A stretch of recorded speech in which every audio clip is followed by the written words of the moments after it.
चलो बच्चे, हम लोग शुरू करते हैं क्वेश्चन करना। चलो, खा पी लिया होगा सबने, जहां तक उम्मीद है कि सबने खाना पीना खा लिया होगा। बढ़िया, खा पी के बैठो अपना आराम से, सब सही है। चलो बेटा, पहला क्वेश्चन लिखो। पहला क्वेश्चन लिखो। एक्सप्रेस लिखो बेटा, express energy density of parallel plate capacitor. Express energy density of parallel plate capacitor. कौन कौन आ गया? कुमार, कार्तिक, अदिति, आदित्य, सरस्वत, आकांक्षा, अंशिका, अनुज, आर्यन, आयुषी, कृष्णा, धैर्य, दिव्या, गौतम, अजय, हर्षिता, सभी आ गए। जयश्री, कार्तिक, कार्तिकेय राय, कीरत, खुशी, मनसा, माधव, मयंक, मेहर, नंदा, मेहर, सब आ गए। उज्ज्वल, उन्नति, वाणी, संस्कृति, सक्षम, रिद्धिम, राघव। चलो ओके। तो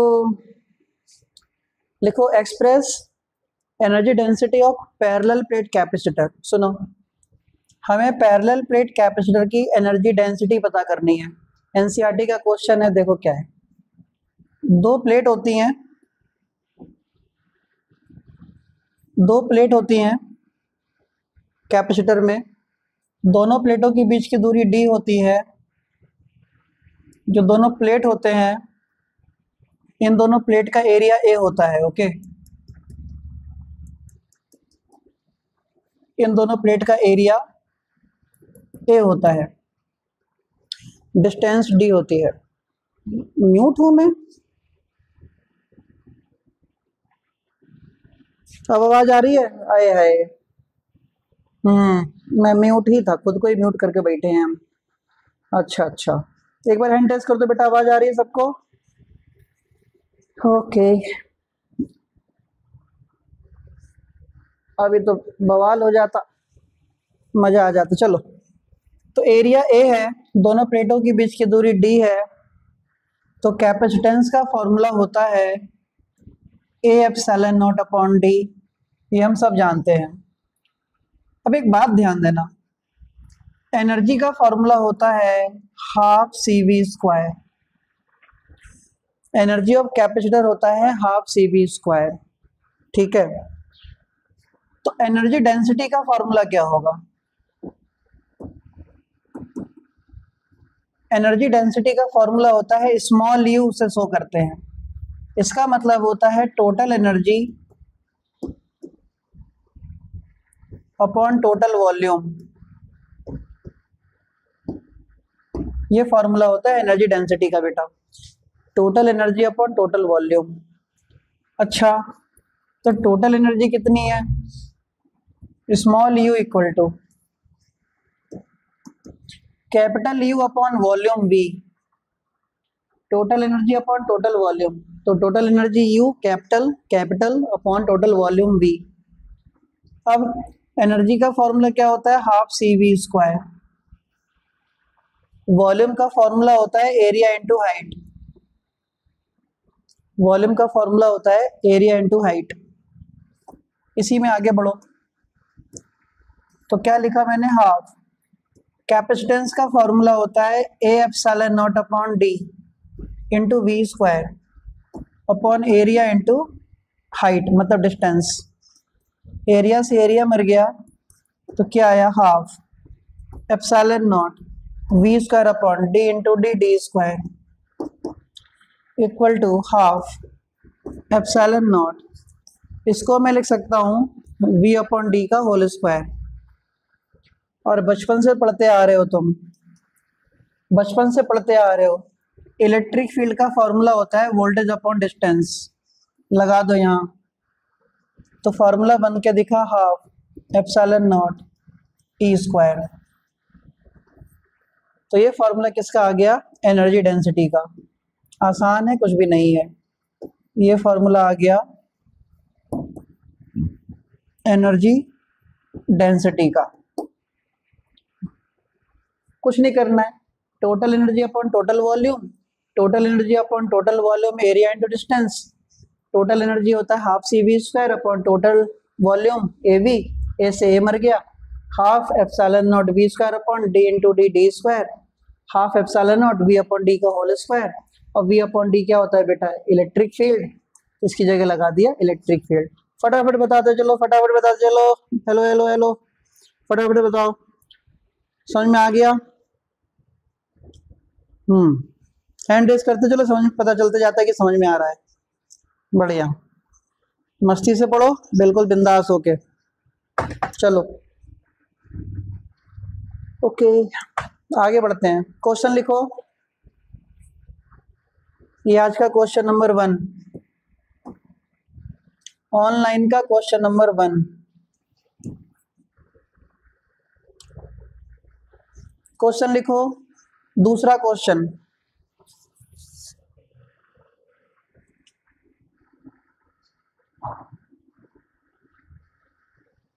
डिराइव या प्रूव या derive the expression for the derive the expression for the force acting between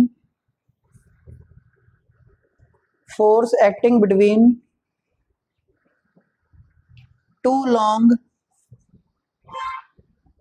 long parallel current carrying conductor, two long parallel current carrying conductor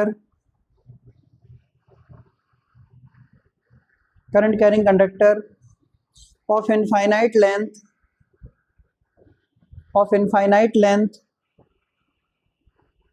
by using Ampere's circuital law,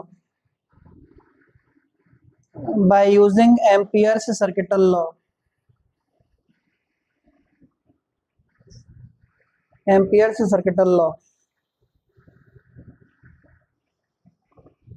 देखो हमारे पास दो wire हैं, एक wire हमारे पास ये है, एक wire हमारे पास ये है, ये दो वायर हैं, ठीक है। इन दो वायर में करंट चल रही है, एक में करंट I2 चल रही है और एक में करंट I1 चल रही है। दोनों वायर के बीच की डिस्टेंस R है, दोनों वायर के बीच की डिस्टेंस R है। तो कहते हैं इन दोनों वायर पर फोर्स निकालो एम्पियर्स सर्किटल लॉ का यूज करके।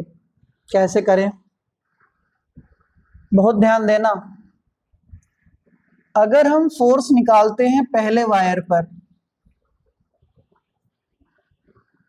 अगर हम फोर्स निकालते हैं पहले वायर पर, अगर हम फोर्स निकालते हैं पहले वायर पर, तो करंट लेते हैं पहले वायर की, मैग्नेटिक फील्ड लेते हैं दूसरे वायर की। तो फोर्स अगर पहले वायर पे निकाल रहे हो तो करंट पहले वायर की, मैग्नेटिक फील्ड दूसरे वायर की, into length into sine theta. तो फोर्स का फॉर्मूला होता है आईवीएल साइन थीटा।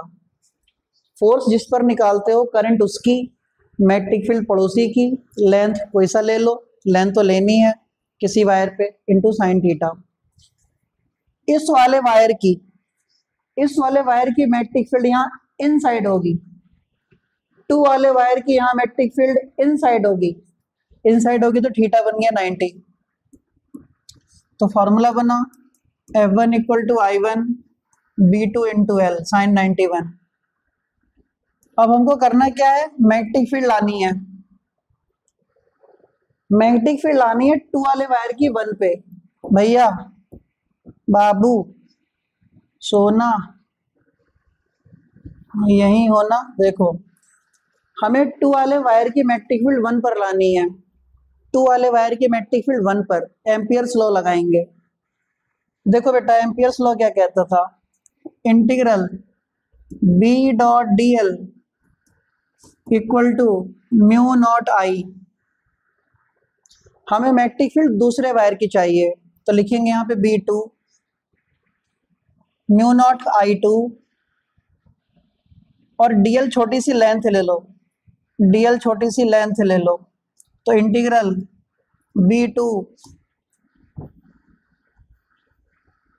डीएल छोटी सी लेंथ ले लो, B2 बाहर निकाल लो, integral DL equal to mu naught I2 B2, और डीएल का इंटीग्रेशन कितना होगा 2 pi r equal to mu naught I2 B2 निकाल लो, B2 इक्वल टू कितना हो जाएगा mu naught I2 upon 2 pi r। दूसरे वाले वायर की वजह से यहाँ पर मैग्नेटिक फील्ड निकाल ली एम्पियर्स लॉ का यूज करके, integral B dot D L equal to mu naught I, लेकिन हमें B2 चाहिए तो B2 dl mu naught I2, तो B2 बाहर dl equal to mu naught I2, B2 बाहर dl का 2 pi r mu naught I2, B2 निकाल लिया। अब बिना दिमाग लगाए इस B2 की वैल्यू को यहाँ लगा दो इक्वेशन 1 में, फ्रॉम वन क्या होगा F1 equal to I1, B2 की वैल्यू कितनी है, B2 की वैल्यू कितनी है mu naught upon 2 pi r into I2 into L। अच्छे से लिखो सुंदर सुंदर, म्यू नॉट अपॉन 2 पाई क्या है ये I1 I2 L upon pi L upon R। हम चाहते हैं कि ये म्यू नॉट अपॉन 4 पाई बन जाए, तो 2 से मल्टीप्लाई 2 से divide, F1 equal to mu naught upon 4 pi 2 I1 I2 upon R into L। Force on the first wire आ गया एम्पियर्स लॉ का यूज करके। क्या तुम लोगों को बात समझ में आई? हैंड रेज कर दो यार प्लीज एक बार मेरे बच्चों। हाँ बहुत सुंदर, हरजय सुन्नति पीयूष सबने हैंड रेज किया, बहुत बढ़िया। आदित्य सारस्वत ने नहीं हैंड रेज किया, इन लोगों ने हैंड रेज नहीं किया, बहुत बढ़िया। गौतम ने हैंड रेज नहीं किया, इशिता ने भी हैंड रेज, किसी ने हैंड रेज, जल्दी हैंड रेज करो, समझ में आया कि नहीं आया? बढ़िया है बढ़िया है। चलो बच्चे ध्यान देंगे जरा।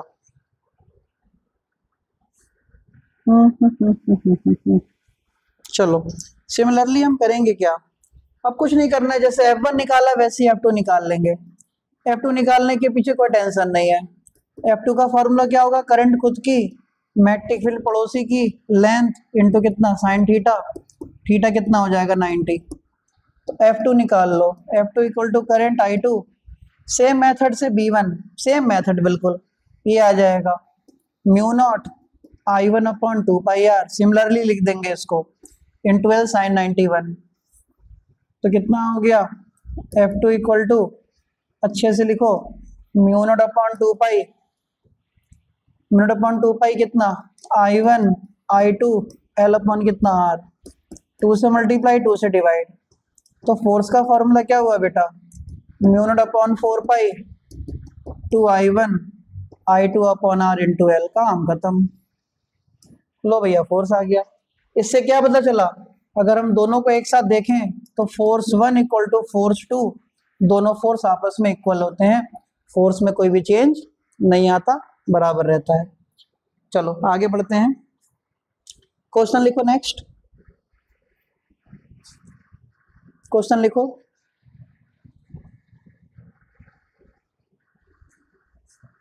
ये क्वेश्चन तो तुम लोगों का कराया हुआ क्वेश्चन है, बस खाली ये रिवीजन के तौर पे मैं करा दे रहा हूं। कुछ ऐसा दे रखा है ये इस तरीके का, और इसके अंदर एक लूप रखा है ऐसे, ये तो कराया हुआ क्वेश्चन है यार। ये लूप रखा है, करंट चल रही है और इस डायरेक्शन में मैग्नेटिक फील्ड चल रही है ऊपर की तरफ, ये जेड डायरेक्शन है, ये वाई डायरेक्शन है, ये एक्स डायरेक्शन है। कहता है कि इसमें टॉर्क बताओ और फोर्स बताओ, टॉर्क और फोर्स बताओ। देखो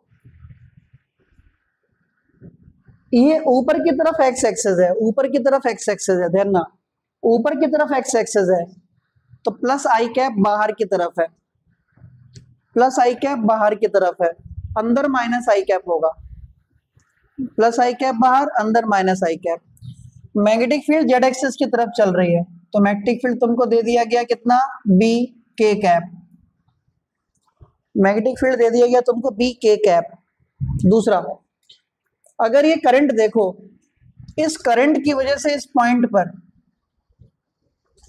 इस करंट की वजह से इस पॉइंट पर जो मैग्नेटिक फील्ड निकलेगी वो आउटसाइड निकलेगी। इस करंट की वजह से इस पॉइंट पर मैग्नेटिक फील्ड आउटसाइड निकलेगी। आउटसाइड निकलेगी मतलब मैग्नेटिक मोमेंट बाहर की तरफ होगा। तो मैग्नेटिक मोमेंट किधर मिल रहा है तुमको, मैग्नेटिक मोमेंट मिल रहा है बाहर, बाहर मतलब आई कैप की तरफ। तो टॉर्क का फॉर्मूला क्या होता है, एम क्रॉस बी। तो टॉर्क का फॉर्मूला एम कितना, एम आई कैप, बी कितना, बी के कैप। तो torque equal to M B I cap cross K cap, ये सिखा चुका हूं। एम बी और आई क्रॉस के होता है माइनस जे। तो टॉर्क हमको मिल गया माइनस जे की तरफ।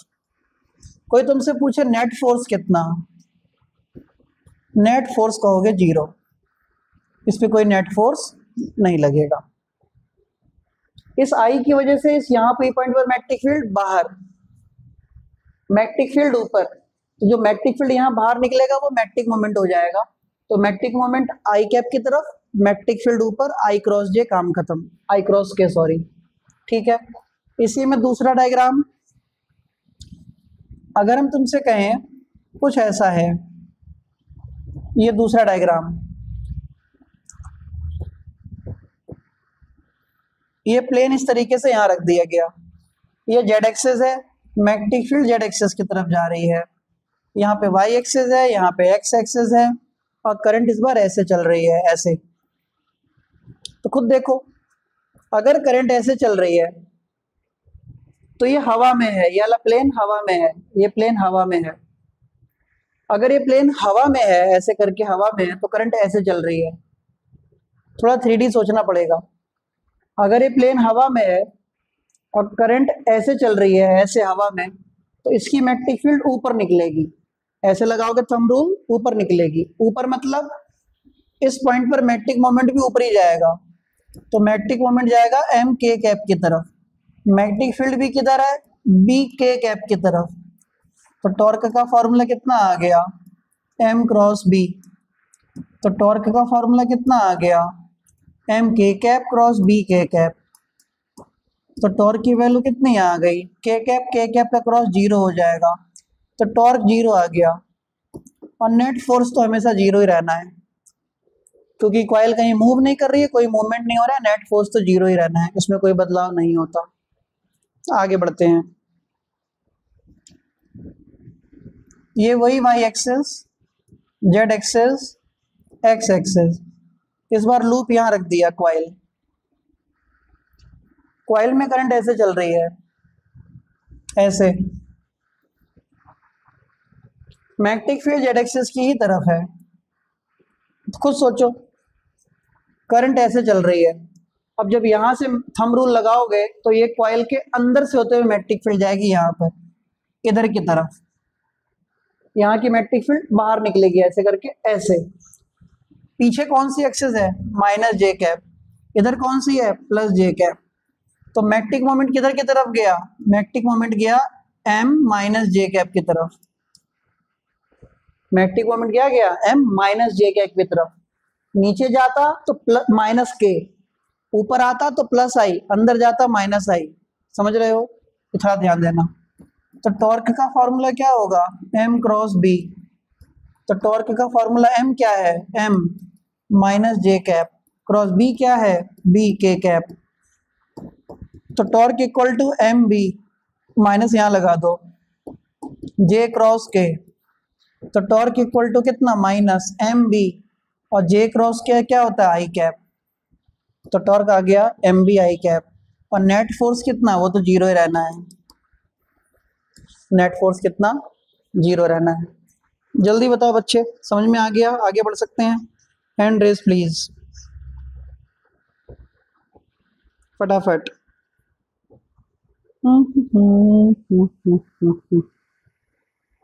चलो भाई, बहुत बढ़िया, बहुत सही भाई, आ गया तुम लोगों के समझ में। चलो जी, आगे बढ़े थोड़ा।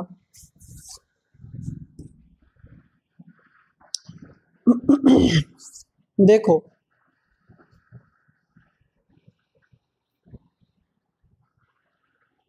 एक क्वेश्चन है, ये भी कराया हुआ क्वेश्चन है।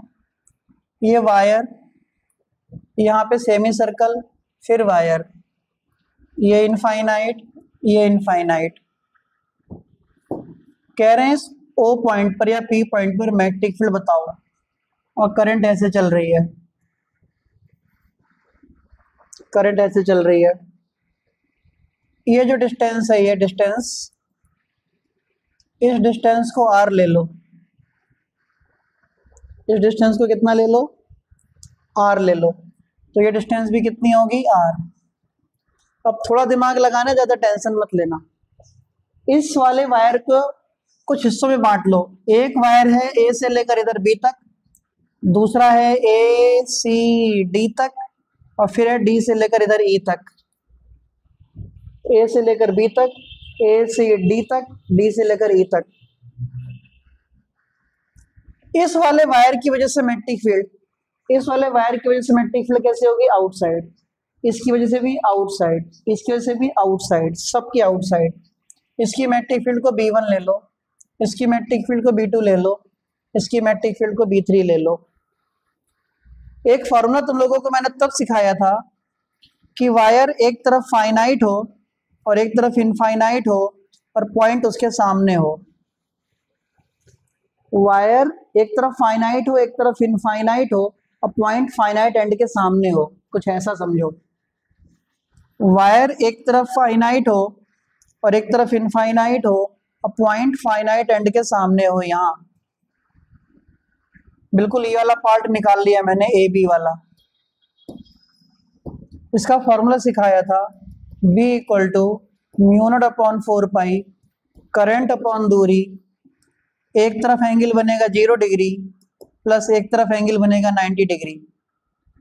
ये वाला 90 नहीं, यहाँ बनता है 90 डिग्री, तो साइन 90। तो मैग्नेटिक फील्ड की वैल्यू क्या आएगी, mu naught upon 4 pi, current upon दूरी कितनी, r, साइन 0 0, साइन 91। तो ये मैग्नेटिक फील्ड का फॉर्मूला आएगा इस वायर की वजह से, और सेम आएगा इस वायर की वजह से, दोनों की वजह से सेम। तो लिखने का तरीका देख लेना,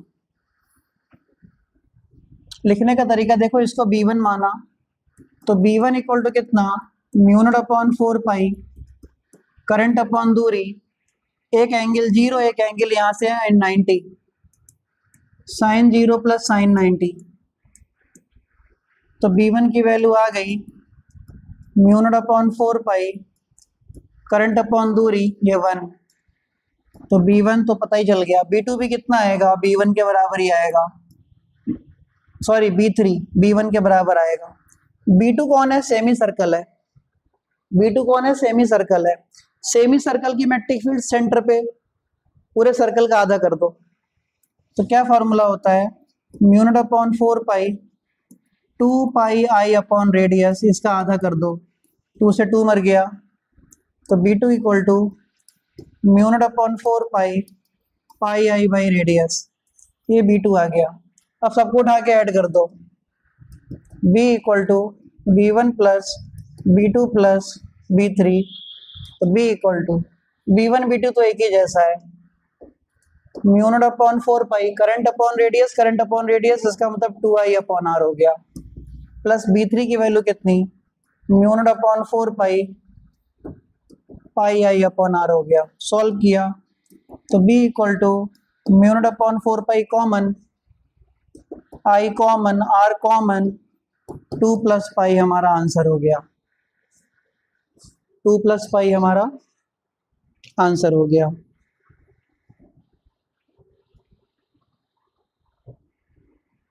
सही है।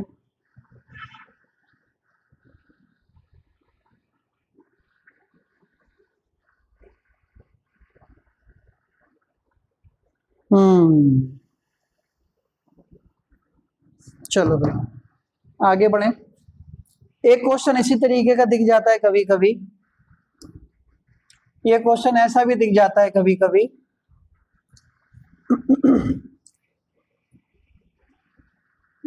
ये सेंटर है, सेंटर और ये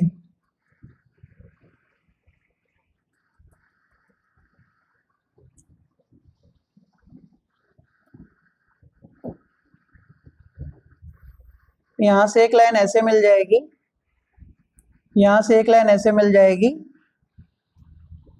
अब बीच वाला सब हट जाएगा ये।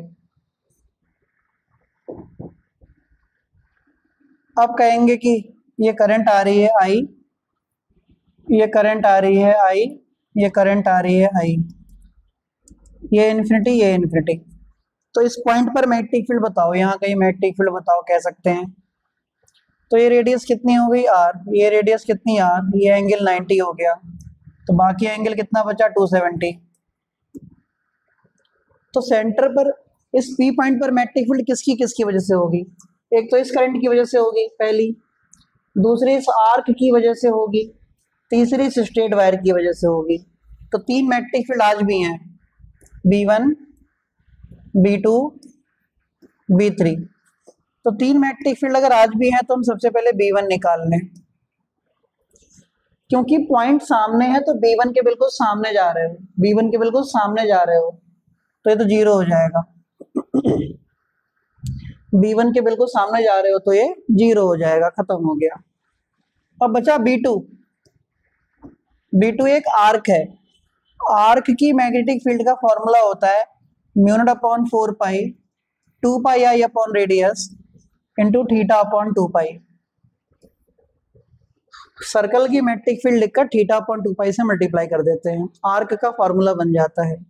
आज थीटा कितना है 270 डिग्री, 270 को रेडियन में चेंज कर लो, π/180, तो ये आ जाएगा 3π/2।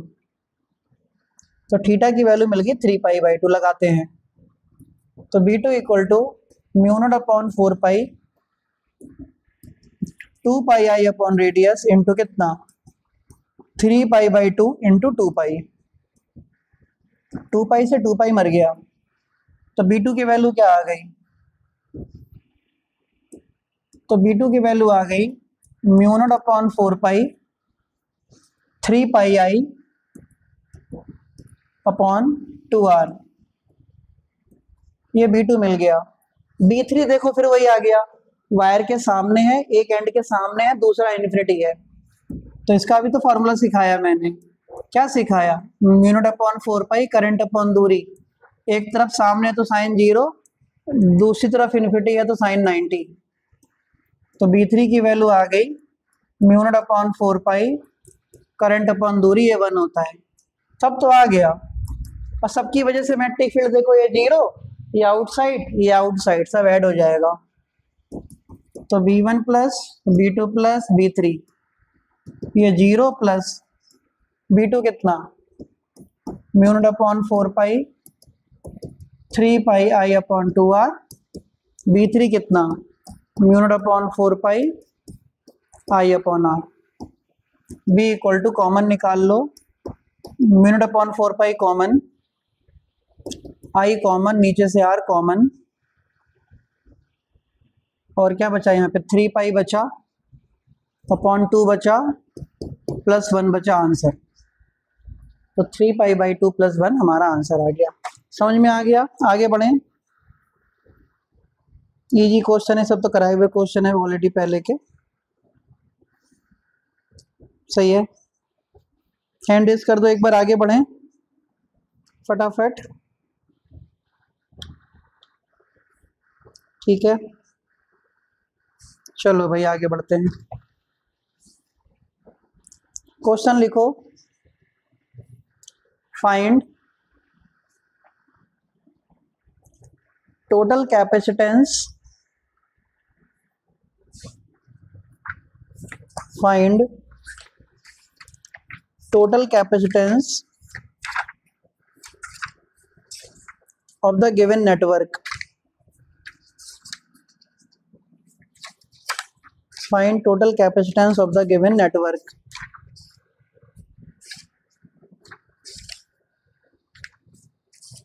नेटवर्क का हमें टोटल कैपेसिटेंस निकालना है। देखो भाई,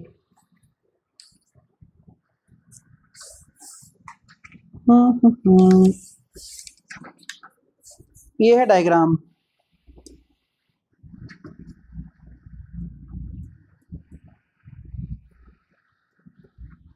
ये डायग्राम दिया है।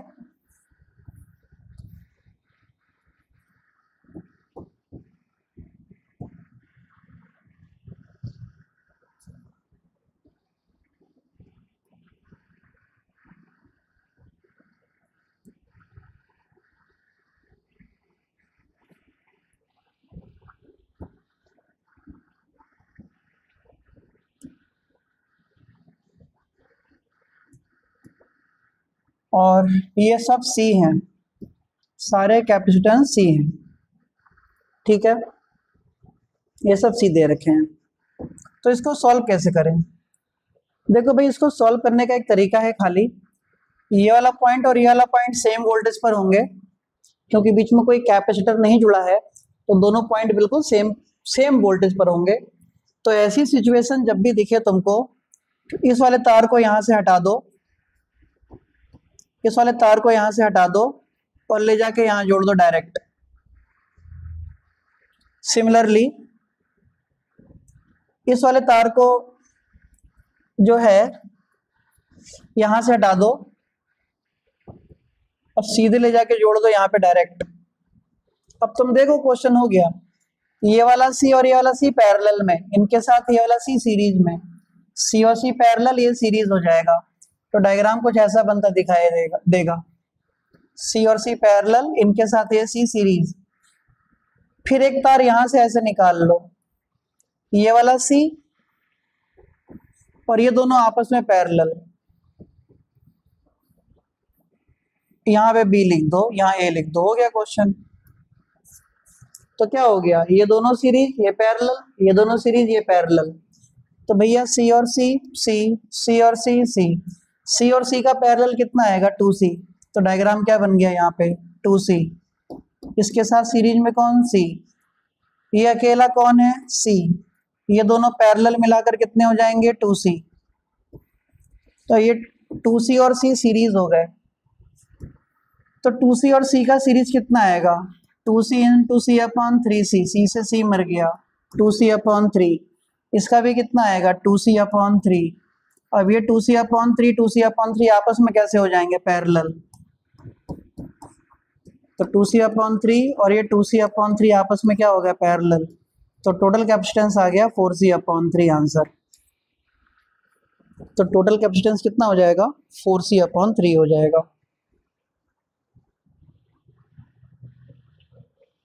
ठीक है,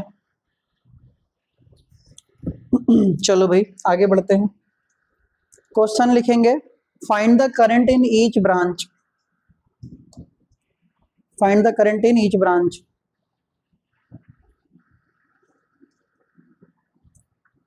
ये सर्किट है कोई, यहाँ पे बैटरी लगी है, यहाँ रेजिस्टेंस, यहाँ रेजिस्टेंस, ये बैटरी लगी है। कुछ नहीं करना है इसमें, E1 E2 E3 तीन बैटरियां हैं, E1 E2 E3 तीन बैटरियां हैं। रेजिस्टेंस भी दे रखे हैं 1 1 1 1 ओम के, 1 ओम 1 ओम 1 ओम 1 ओम, यहाँ बीच में 2 ओम। अब यार ये क्वेश्चन तो तुम 1000 बार किया हुआ है, ये क्वेश्चन तो कर सकते हैं।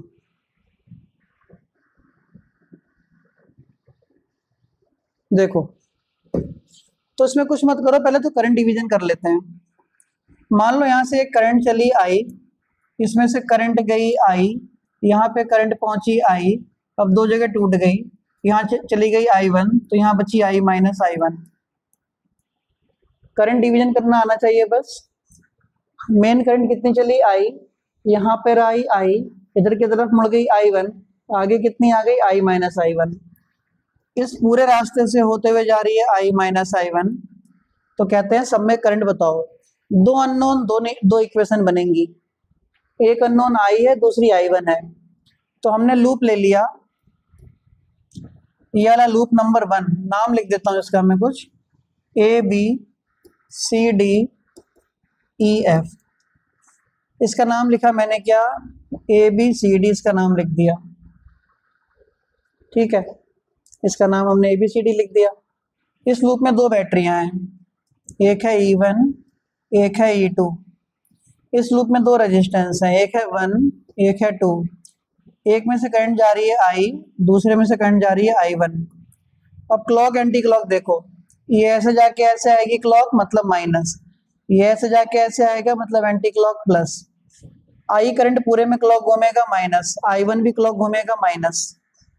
E1 E2 की वैल्यूज दे रखी हैं, E1 की वैल्यू 2, E2 की वैल्यू 3, ये 2 और ये 3, माइनस का I माइनस का 2I1, छोड़ दो इसको, तो ये हो जाएगा 1 इक्वल टू माइनस का I प्लस का 2I1, इक्वेशन नंबर 1। दूसरा लूप ले लेते हैं, माइनस है ये, माइनस का 2I1। दूसरा लूप ले लो, ये लूप कौन सा लिया हमने, लूप लिया DCFED, DCFED हमने ये वाला लूप ले लिया। जब हमने ये वाला लूप ले लिया, इस लूप में भी दो बैटरियां हैं, कौन कौन सी, E2 और E3। दो रेजिस्टेंस हैं 2 और 1, थोड़ा लगातार पढ़ लेंगे, है ना। अब देखें तो यहाँ पे देखेंगे तो ये क्लॉकवाइज हो गया, ये एंटी क्लॉक हो गया, तो E2 माइनस E3 प्लस। ये करंट I1 ऐसे घूमेगी, ऐसे एंटी क्लॉक 2 वाली, तो प्लस 1 वाले में से कौन जा रही है, 1 में से जा रही है ऐसे घूमते हुए, एक मिनट, 1 है, एक और रेजिस्टेंस 1 है यार, तो 1 और 1 2 लिख दो। I माइनस I1 ऐसे जा रही है क्लॉकवाइज, तो I माइनस I1 जा रही है माइनस का। E2 की वैल्यू कितनी थी, 3, माइनस का 3 प्लस, E3 की वैल्यू दी है 4, equal to 2I1 minus 2I plus 2I1, तो 1 equal to 4I1 minus 2I। Solve तो तुम आराम से बैठ के कर ही लोगे, माइनस का I माइनस 2I1, ठीक है, इसको सॉल्व कर लेंगे, आंसर आ जाएगा जो भी आएगा, ठीक है। क्वेश्चन लिखो,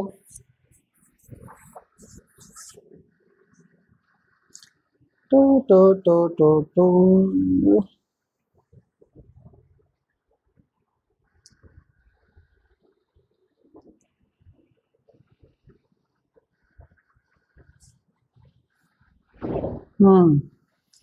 चलो भाई, क्वेश्चन लिखो, find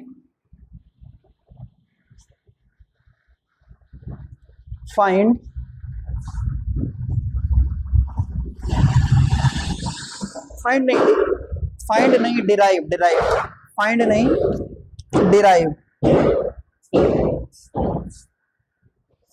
derive the formula for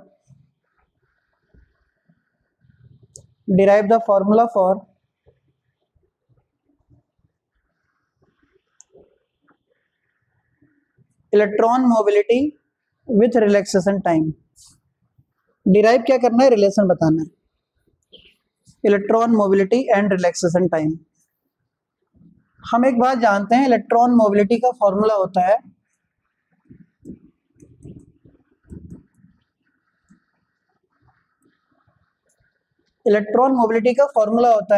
mu E equal to V D upon E. तो इलेक्ट्रॉन मोबिलिटी का फॉर्मूला होता है mu E equal to V D upon E, और ड्रिफ्ट वेलोसिटी का फॉर्मूला होता है E capital E upon M into tau upon E से E मर गया, तो कितना आ गया, ई टाउ अपॉन एम। तो ये रिलेशन होता है इलेक्ट्रॉन मोबिलिटी में और रिलैक्सेशन टाइम में। इस रिलेशन को तुम याद रख लेना, इलेक्ट्रॉन मोबिलिटी और रिलैक्सेशन टाइम में रिलेशन, सही है। आगे बढ़ते हैं,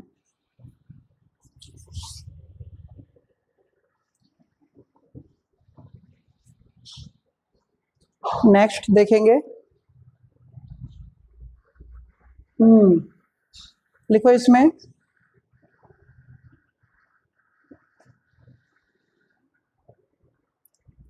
find the effective capacitance, find the total capacitance of the given network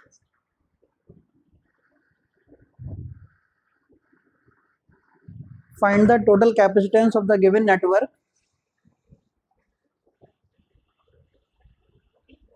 given network. हमें टोटल कैपेसिटेंस बताना है गिवन नेटवर्क का, और नेटवर्क है ये।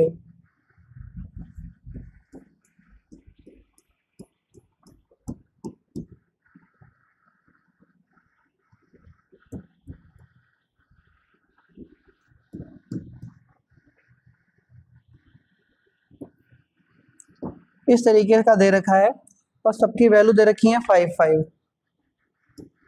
5 माइक्रोफैरड, 5 माइक्रोफैरड, 5 माइक्रोफैरड, 5 माइक्रोफैरड, ऐसा दे रखा है सब। तो देखो भाई, सबसे पहला काम तो तुम्हें ये करना है कि जो ये वाला हिस्सा होता है, कई बार बता चुके हैं, जो ये वाला हिस्सा होता है ये होता है बैलेंस व्हीटस्टोन, और ये आगे लगा है फालतू है, इसको बाद में देखा जाएगा। पहले इतने आइटम को संभालो। इसको संभालने का तरीका है, पहले नामकरण करो इसका। यहाँ लिखो ए, यहाँ लिखो बी, यहाँ लिखो सी, यहाँ लिखो डी, जिसमें से ए और डी को एक साथ लिख दो, ऐसे करके, ऐसे ए और डी एक साथ, ए और डी एक साथ। बता चुका हूं कई बार, फिर भी एक बार और देख लो। किनारे किनारे वाले को लिख देते हैं। इसके बाद ना, बाद में जो कैपेसिटर लगा है उसको भी लगा दो, उसकी कोई जरूरत नहीं है। 5 माइक्रोफैरड बाद में देखेंगे। अब बी को लिख दो नीचे, सी को लिख दो ऊपर, यहां। इतना तो कर लोगे, ऐसे किया जाता है। ए और डी लिखते, सी ऊपर बी नीचे लिख दो। अब देखो यार, ए और बी के बीच में कौन जुड़ा हुआ है? अकेला 5 ओम, 5 लिख दो, 5 ओम कह रहा हूँ, 5 माइक्रोफैरड। ए और सी के बीच में कौन जुड़ा हुआ है? वो भी 5 जुड़ा हुआ है। बी और डी के बीच में भी कौन जुड़ा हुआ है? बी और डी के बीच में बाहर 5 जुड़ा हुआ है। और सी और डी के बीच में कौन जुड़ा है? 5 जुड़ा है। और बी और सी के बीच में भी कौन जुड़ा है? 5 जुड़ा है। सारे तो 5 हो गए, तो ये बैलेंस हो गया। बैलेंस हो गया अगर, तो इससे फायदा क्या होगा? जो बीच वाला है ये हट जाएगा, इसकी कोई जरूरत नहीं है। तो अगला डायग्राम क्या हो जाएगा? अगला डायग्राम हो जाएगा 5 और 5 सीरीज में, कुछ ऐसा डायग्राम आ जाएगा। ये भी नीचे नीचे 5 और 5 सीरीज में, और फिर ये 5 माइक्रोफैरड, ये 5 और 5, ये 5 और 5। फिर क्या करें? 5 और 5 का कितना हो जाएगा? 2.5। ये भी 5 और 5 का कितना हो जाएगा? 2.5। ये कितना हो जाएगा? 5। 2.5 और 5, 2.5 कितना? ये 5 हो गया, पैरेलल में है तो ये 5 हो गया, और ये भी कितना हो गया? 5। 5 और 5 का सीरीज कितना हो जाएगा? Final answer 2.5 microfarad answer. तो 5 और 5 का कितना हो गया? 2.5 माइक्रोफैरड हो गया। सही है। चलो भाई,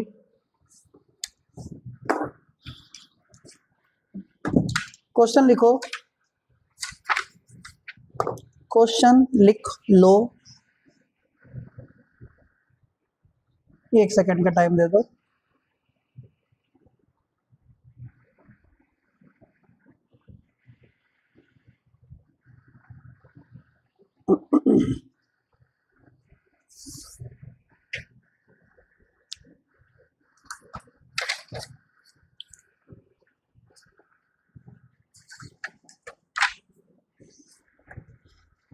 एक सेकंड का टाइम दे दो बस।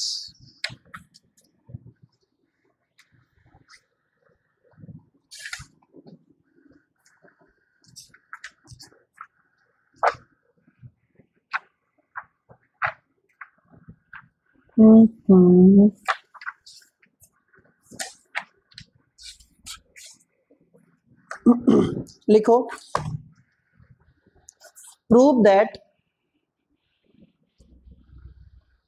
prove that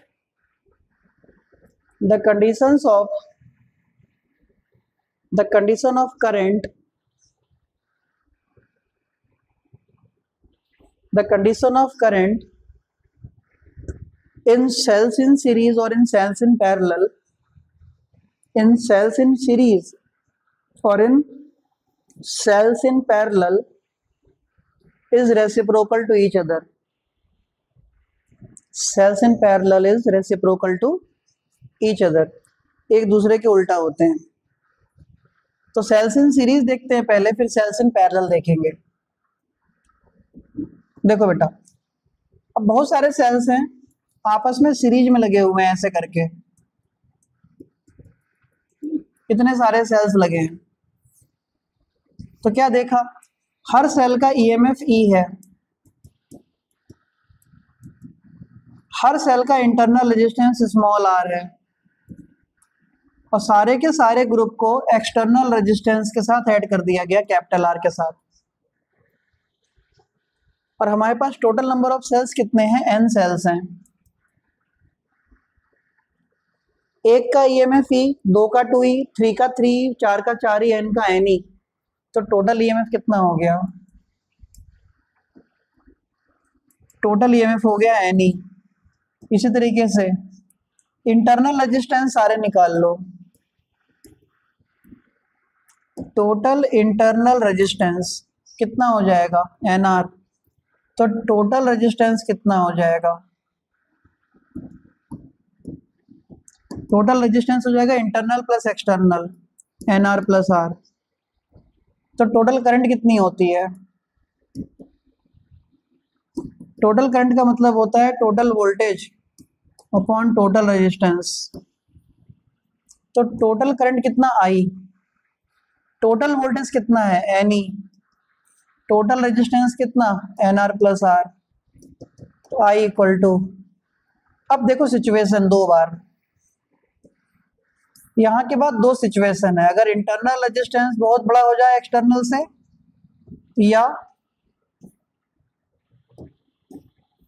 या एक्सटर्नल रेजिस्टेंस बहुत बड़ा हो जाए इंटरनल से,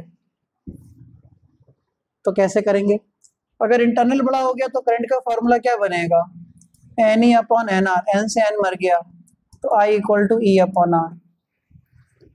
कुछ भी नहीं होता तो 1 होता है। इससे पता चलता है कि करंट सेंड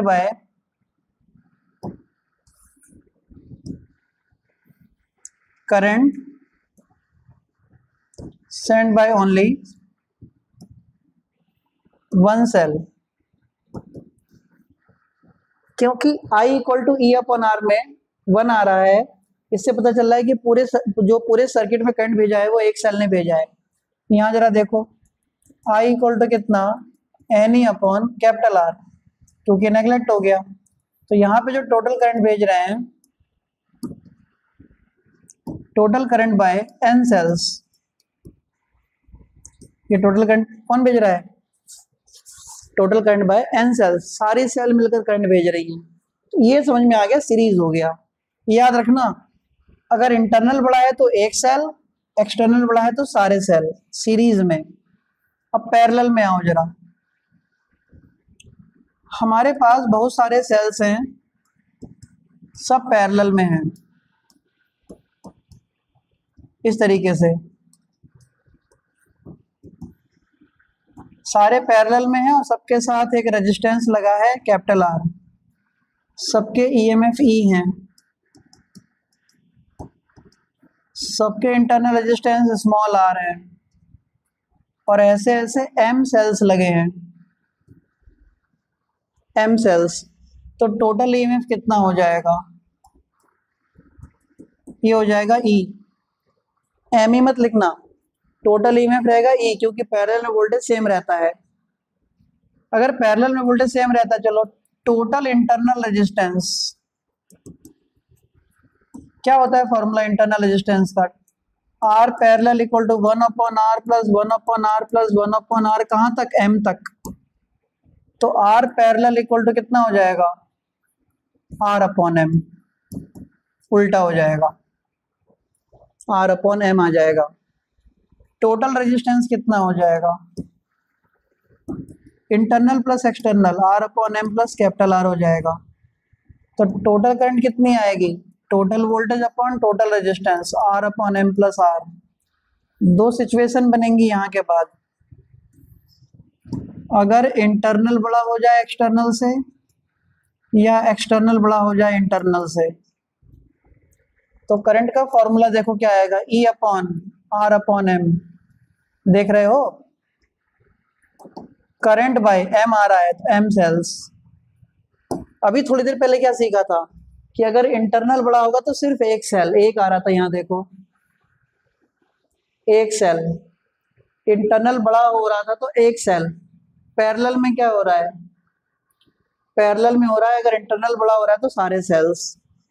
एक्सटर्नल बड़ा होगा तो क्या होगा, I equal to E upon R, only one cell, only one cell. तो सिर्फ एक सेल करंट भेज रहा है, बाकी सेल करंट नहीं भेज रहे हैं। आगे बात समझ में। तो इस तरीके से हम लोगों को इसको रेसिप्रोकल प्रूव करना है। क्या प्रूव करना है, इसको रेसिप्रोकल प्रूव करना है, उल्टा प्रूव करना है। सही है। चलो बच्चे, आज की क्लास हम लोग यहीं खत्म करते हैं। चीजें इंपॉर्टेंट जितनी भी सारी चीजें हैं उसका सब रटो, सारे क्वेश्चंस के हर टाइप के क्वेश्चंस को साथ में करते चलो, कोई भी चीज छोड़ना मत, हर टाइप के वेरिएशन के टाइप के क्वेश्चंस को तुम्हें करते चलना है। ठीक है, चलो भाई पढ़ो मेहनत से।